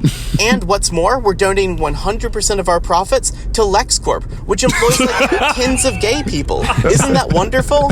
Now, from all of us over here at LexCorp, please don't be afraid to live as your true and authentic self. We'll always accept you. Unless you're fucking Kryptonian, in which case you can get the hell off of our planet. All right, queens, have a good pride. That just captures American corporate pride so perfectly. And you have to appreciate how well they stick to the character of LexCorp just being a piece of shit every time. Yeah. Well done, my friend. Well done. Legacy Michael Allen, the story as of episode 53. Captain's log, number 53. The journey is carried on with very little in the way of interruption this past fortnight.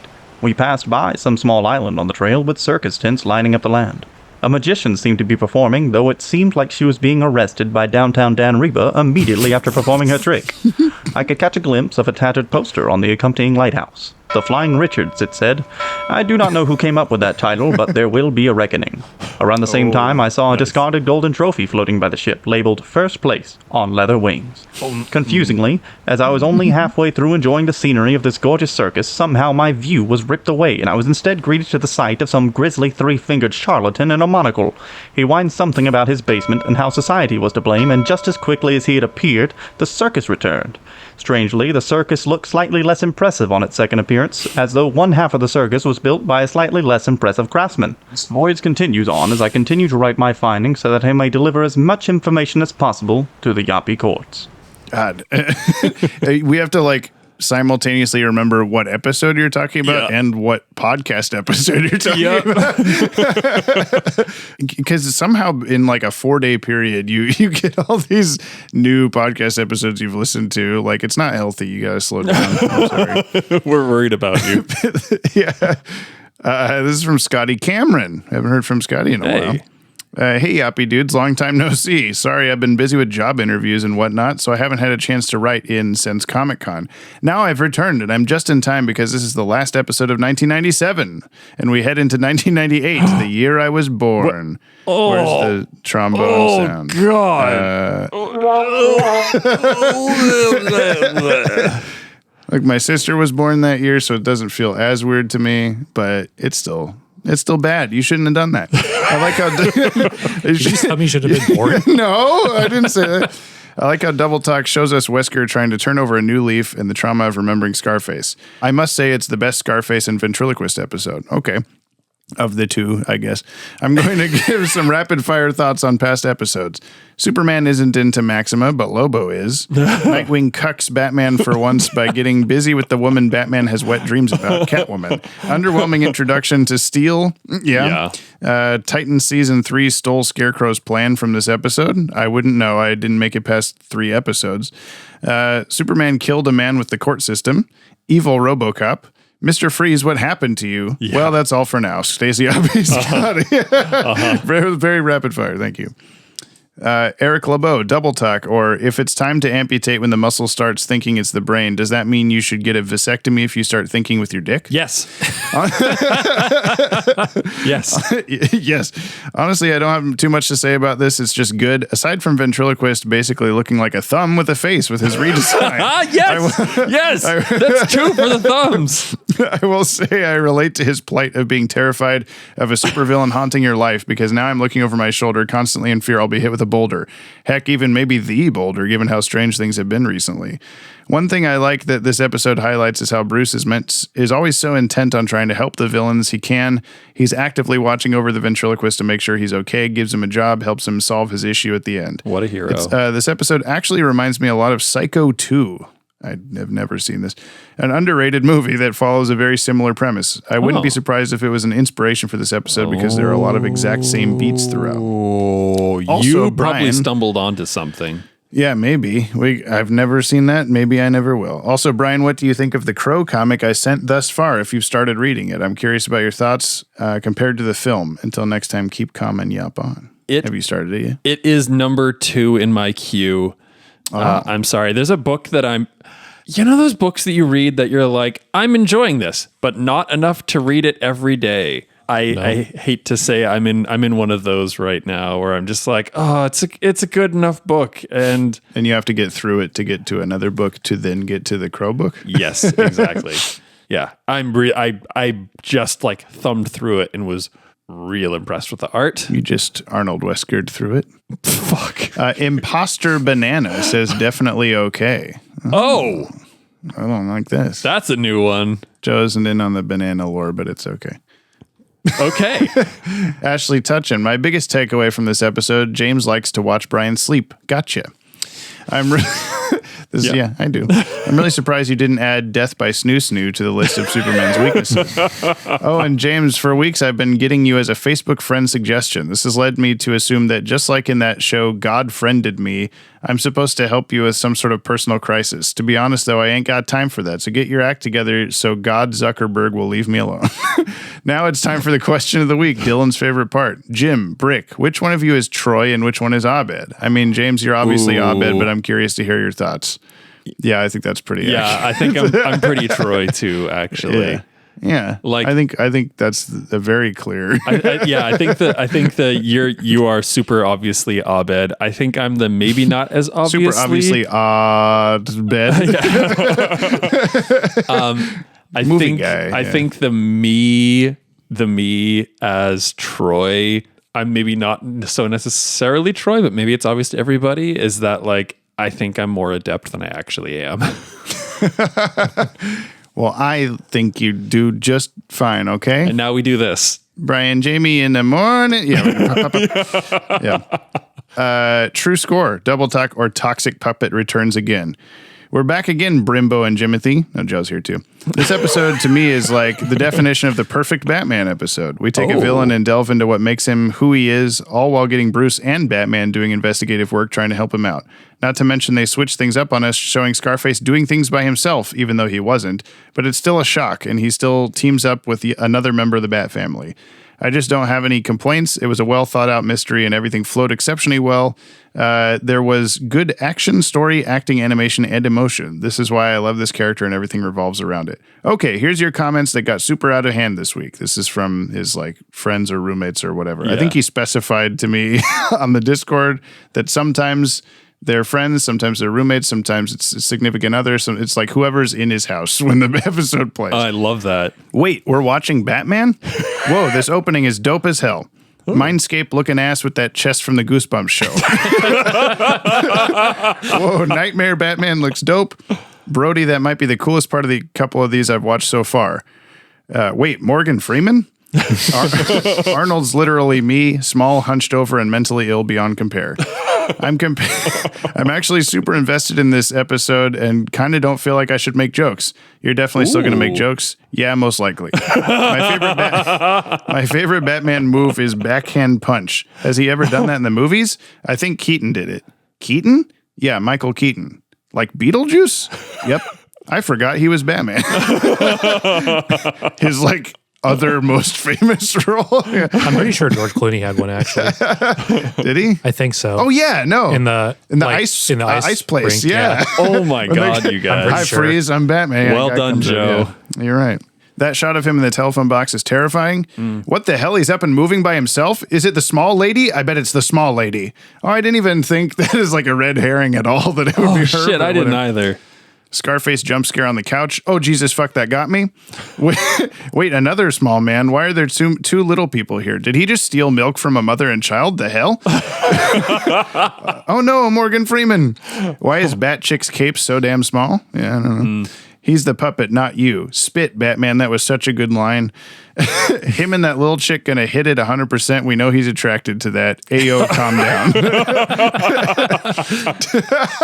We've hit unhinged. Because he has the Scarface. I wonder what he's done with the doll. Till next time, one more episode of the fabled Batman and Robin year of 1997. We're so close to something I've waited for.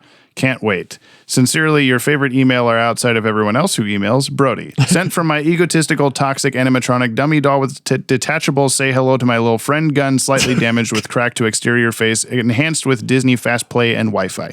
Yes, Joe. Stumbled upon like a potentially could have been good opportunity there. Arnold and the like landlord lady, if they would have hit it off, that could have been a tie-in to how like Batman hears about another person coming through that might be trouble or something and tied him into another episode later. He could be like a lookout for people going through there. Oh, yeah, That halfway house. That could have been something. Yeah. Good thought. Yeah, good thought, Joe. Good complimenting yourself. Good, Joe. Get a cookie. My work here is done. I want a cookie. Yeah, me too. Ryan Hip. Oh, double stuffed Taquios. What the fuck? Ryan. Why? This past weekend, I went to see a movie with a friend of mine who worked as an extra on it. It was Summer Camp with Diane Keaton and Kathy Bates, an Allstate insurance guy. That's Dennis Haysbert. You speak his name. And it was pure crap. She would have been in the first 10 minutes of the thing if she'd made the final cut, but she didn't. So we proceeded to sit through the remaining 85 minutes of summer camp for some reason. It was the worst thing I've seen all year, but easily the hardest I've laughed in a theater in a long time. It was truly movie magic. Oh yeah, Puppet Man Shinigigins, I guess. And here's the audio message. Kevin Conroy was totally hey watch it guy.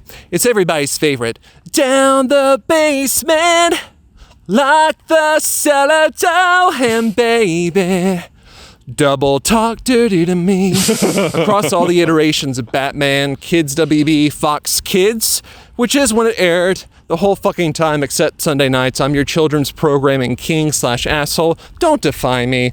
Read My Lips is really high up there for me. I love the twisted comedy of Scarface, and Ventriloquist is a really empathetic character. And so for him to get happiness in Double Talk and for Bruce to be a part of it was really sweet. I love that. The one downside for me is the redesign. Ventriloquist is great. It plays up the whole pitiful factor, but Scarface is a little too jiggity-jaggedy. It's like going from Billy Baloney to Flory.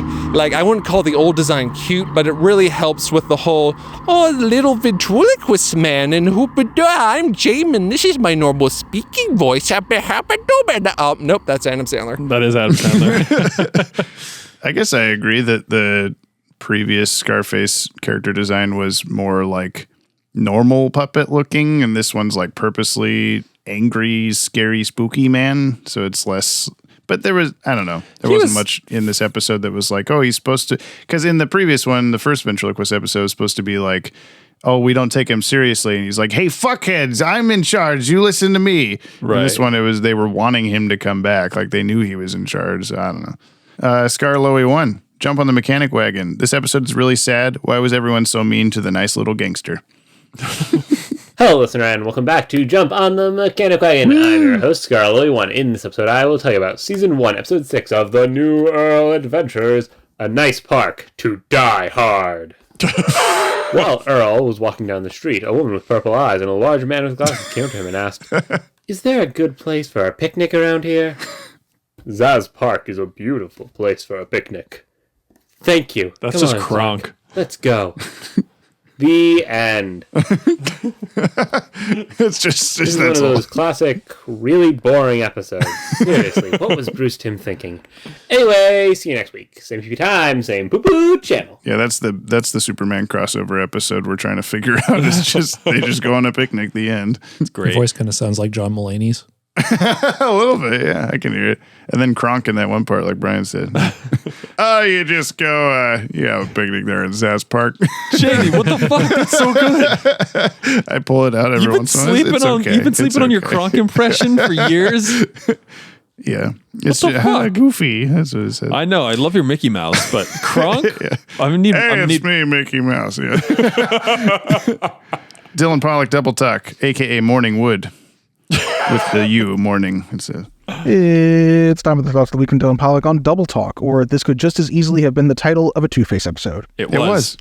So that dream sequence at the beginning is awesome. Maybe some of the best animation in the DCAU so far. Okay. Also, once he wakes up from the nightmare and we see him out, I love that we see him get out of the asylum, and we see Harley Quinn get this, a certificate of sanity. Mm-hmm. Also, I really like that ending line from the ventriloquist where he's talking about being alone. And I hear there were actually some alternatives that were pitched. The first being, Mr. Wayne gave me my job back. He says, I'm no dummy. The other one was, Scarface is never coming back. This time, I'm the one talking and his lips are sealed. And finally, there was a whole other scene pitch where his coworkers were welcoming him back and apologizing for being so wooden. And then Wesker stared at the camera like Jim from The Office. Just some stuff they totally thought of doing back in the 90s. Anyway, it's time for the question of the week. Yeah. Jim's favorite part. It is. If you could have the abilities from one villain from Superman or Batman so far, what villain's abilities would you want? That's tough. I want to shoot Zappies. That would be Livewire. But it would be a hell of an experience. I couldn't drink water, touch water. Livewire would be fun. Lobo, you could have the power to ride a space hog. I would love that. What about Maxie Joe looked Zeus? at me so weird. That's the name of his motorcycle. Sure. Yeah, his motorcycle. Oh. What about Clayface? Oh, wait, no. Did he say Batman or Superman, or was it just Superman? I think he said Batman or Superman. Oh, okay. Yeah, you wouldn't want to be a melting skin makeup man. Yeah, I mean, but at one point it would be fun. I'm going to go with Lobo. The power to sex maxima. Yeah. Joe, what's your answer? If we're going Superman, was it Superman or Batman? Did we make a decision on that? Either one. Oh, Mixie would be kind of fun. I was just thinking You Mixie. do whatever the fuck you want, yeah. Yeah, you're just Q from Star Trek. Yeah. Like, it'd be kind of fun. Snapping now there's a mariachi band. Yeah. Oh, fuck. Okay, can I change my answer? I want to put mariachi bands everywhere. Come on, man. Although, so I haven't had a motorcycle for like many, many, many years. Yeah. Because I just don't trust people on the roads. Yeah, It'd be really cool to ride a motorcycle and just not worry about roads. Yeah, you just fly around. Yeah. So maybe I It's want got to go a back to skull Lobo. on the front. Yeah. Yeah, Although if okay. you're a Mixie, you could just have a Sky motorcycle anyway. Just like Yeah, you snap your could just fingers. do anything Fuck. anyone could Okay, do. Yeah. him. It's not a regular motorcycle. I hear it's a space hog. Sure is. This is from Kyle, Warrior Queen. While watching Warrior Queen, I thought it reminded me of classic 80s cartoons like He-Man and Thundercats. Totally. Brian, what was it like watching these shows in your middle age? For real though, this episode made me think something I've always thought made no sense. How can Superman fall? Stay Yoppie, Kyle. Yeah. Did we talk about that, or did I just think about that? And we talked about like a character that he's carrying just suddenly like flips him. changing the direction that they're going. I mean, Superman can fall, right? Like it's a choice not to. I suppose he's not activating flight. Yeah. Because if he can't fall, how can he walk? True. If mirrors aren't real, how are eyes real or whatever the fuck? I just like the idea of him being super indignant, being like, I'm choosing to fall right now. Yeah. Thank Like you. doing this on purpose. Does gravity not affect Superman? I mean, I don't know. They can choose. These are the big questions, Joe. He's always like flying down if he's falling. Last first, we got Mark Aquino, Double Talk or Avant-Garde Dummy Dreams. All right, use mugs, Scarface is back, and use better not say any bad shit about it. Well, it's too late. Okay, it was not a somewhat mediocre episode in my opinion. I don't think that the build-up to Arnold Wesker obtaining Scarface again was rushed and needed a bit more time. I don't think the animation was just okay. I don't think the ending was rushed, and I don't think this is one of the weaker episodes of TNBA. Oh, cool. So he's more on Joe's side, I suppose. Oh no, he's not. He doesn't not take these specifically things at all. Yeah. Oh, that's all he's got. Boss Biggest Bear House, the number one podcast house in this here multiverse of ours. Jug Band Jamboree for the ages and breaded chicken techniques. Oh my goodness, we're getting really avant-garde with this. Can I be Jug Band? Yeah, there's a B in there. Yeah, thank you. That's what it starts with. The jug is a pickup note to the name. Band. Jug Band Jamboree for the ages. Yeah, it's a little gliss, praise to our Lord and Savior Dylan Pollock. Thanks for having me on your podcast. Remember to tell Gab that she rules because I forgot to. Yeah, I think that's what we're saying every time now. Likewise to his loyal disciples, all the names that I never read, but they're there. You're all the absolute best. Don't you ever forget that. Next week's pod's going to be a big one. Ooh, it's one that's been building up for a while, and I'm really curious about what Brian will think of it. Till next week, smoke bomb. That'll be blown away by a big old whoosh. That's because I just flew away. Yes, wow. Brian, the name of the next episode is Apokolips Now. Mm-hmm. Wait, what? That's what it's called. Apokolips ... now with an exclamation mark. The episode's called Apokolips Now? No, it's called Apokolips Now. But spelled more like phonetically correct. Part 1 also. Oh, Superman. Yes. Yay, I did good. You figured out that's the whole episode is Superman. What's happening? What happens? Joe, you can toss your hat into the ring also. Fuck. Yes, Fuck. he will have sex in the episode. You're right. What's his name? What's the I'm guy? not going to give it to you. What's the fucking... Oh. Joe, what's the big bad guy's name? Like big space bad guy. That's the one. You know it. Dude, I don't know if I do. What is Darth Vader a member of? The Emperor and... Oh, is it Dark Side? Yeah, it's Dark. Dark Side. Yeah. That was my... Yeah, you got it. Okay. You're right. I'm What's thinking he like doing? Fucking up the day. Probably trying to destroy the world. He's going to destroy... Yeah, you're right. He's just like, the world... I did enough of this. I'm going to click the light switch. He's going to click a light switch. True. Yeah, he just shows up and Superman, you weren't expecting me, and then I can't see. Is he a father by chance? Did he just walk in and see a light switch on in a room that no one's in and just go in and turn it off? He is a father, yeah. This is a thermostat argument. It's really he's mean mugging the thermostat. He's like, you fucking try to make it 64 degrees in here. Yeah, Calabac, stop touching the thermostat. It just creates he comes in, turns down the thermostat, creates another ice age, bam, apocalypse. Wow. Now. Okay, wait. I got a question of the week, James's favorite part. That's my favorite part, yeah. Did you, it's a 2-part question. Did you guys have the don't touch the fucking thermostat dads? And if so, what was the temperature of your house in the winter? 68. 68! Mm-hmm. Also 68, maybe 65. Mm-hmm. And yes. I grew up so poor. But you had it up or way lower than that? Oh, yeah. Also, like, New England's tough though, because like you gotta have like you can't just have like any heating source because like a lot of stuff freezes when it's like 20 or 30 below. Sure. So a lot of people have like kerosene or like a heating oil, and that just all gets really fucking expensive, and all the houses are built in the 1800s and they're all drafty, and so it's a constant battle. Mr. Freeze is there shooting his freeze gun. Yeah. It was, we kept the thermostat at like 55 or 58. Caveat to mine. Yeah. The heater was not always on. it was set to that temperature and it would be turned on if it got too cold in the house to get to that temperature, then immediately turned off again. Yeah. See, that's the thing. It's like because I do recall your house being pretty cold when I would go over. My dad thought that like if it wasn't on as often, like it wouldn't cost as much, which I understand the argument for, but really if you try to keep it the same temperature, it's going to be more efficient. Yeah. Yeah. I know. I learned that later on. It was it was always just go get a sweatshirt.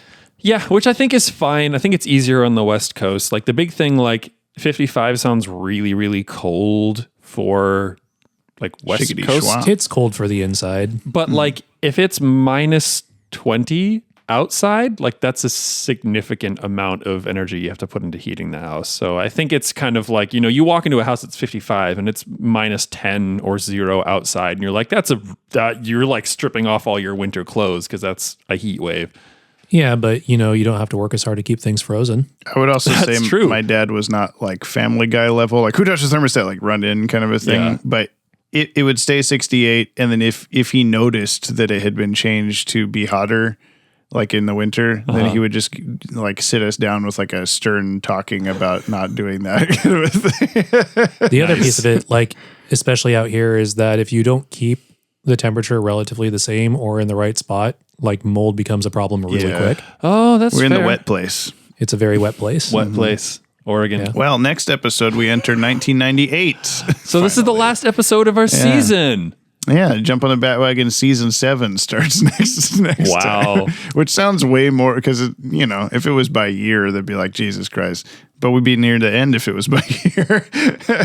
That's fair. But it's not. We're very far away from the end. Actually, I've been meaning to see where the halfway point is, so I can be like, we're halfway done. You can be, oh my god, oh no, when it happens. But I don't think it's happened yet. Yeah. I don't think we're probably near halfway. Let me see here. Say the halfway is going to have to be like a live one or something. Let's just do it right now. Let's find out. Okay, let's do it right now. Let's find out. It's not going to be entirely accurate because I've got all the Freakazoid episodes listed in here. The ballpark it. But there's a total of 490. Oh my god! And So we're on we episode are- 120 something. So we're almost at the quarter mark. Sure, yeah. Brian's strapping. Okay. And we got 4 more episodes till our next movie. That's not the right button. It is if you want it to be, Jamie. 4 more Here we go. episodes. Yeah. Well, thanks for joining us, Joe. Joe. It's fun. So Joning us. Thanks if you for catch my drift. Oh my God. Joe, you don't have this- to put up with that. we'll do this again. Do you know how long I've been around this? Yes, I do. Joe's been married to me since first grade. First grade, yeah. Wow. What year was that? 2003? No, it was before that. 2005? 97-ish? 97. 97? I think, yeah. I'm trying to make a joke that you guys are babies. It was, understand. it was before that last guy said he was born. It was pretty close to when this episode came out, actually. Pretty damn close. Yeah, November. Yeah, we would have known each other a couple of months at this Yeah. point. Wow. Good old shout out to Miss Patching. Yeah. Hell yeah. I'm man. glad you guys. I called her mom a few times on accident. Yeah, I did too. Me too. Did. She was she You was called not her an mommy. accident. It was a little bit weirder because you were She like was 15. walking. This is weird. She was walking out of Costco when we walked in earlier. Oh, I didn't even see her. No. You guys should have been holding hands and be like, you did this to us. Yeah. You taught us how to Happy Pride Month. Yeah. Okay. That's the podcast. Great. Get out of my house. Oops. I don't know how to do this. How do you end the podcast? What do we do? With that song. You haven't played that song in months, Jamie. Just play it. That's Jump on the Bat-Wagon. We've been Joe.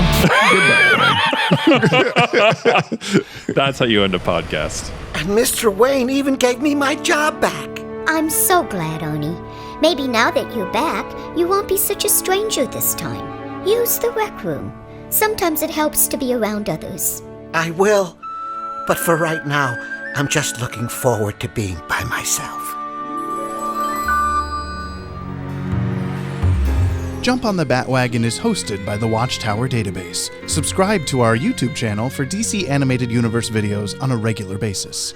This podcast is edited and produced by yours truly, James Strecker. Musical themes by Kimmy, Cooney Phoenix, Viltsu, Eric LeBeau, Jordan Blumen, my mother, and of course, my smooth co-host, Brian, Brother Broderick Meneely. To buy us a Yoppie beverage and hear your name read in a future episode, or to nab yourself a Yoppie Dude t-shirt, please visit the links in today's show notes. Thank you for supporting the show. You can hear more on today's DCAU episode by checking out our friends over on the DCAU Review and Timm Talk podcasts. Please leave us a 5-star review on your app of choice. You'll damn well hear it read on the show. If you'd like to reach out to us like the fire hand at the end of World's Finest Part 3, you can email batwagonpod@gmail.com or leave a comment on the Podtower. New episodes of Jump on the Bat-Wagon are released Fridays on all your favorite podcast feeds and watchtowerdatabase.com. And we'll see you next episode, same PP time, same poo-poo channel.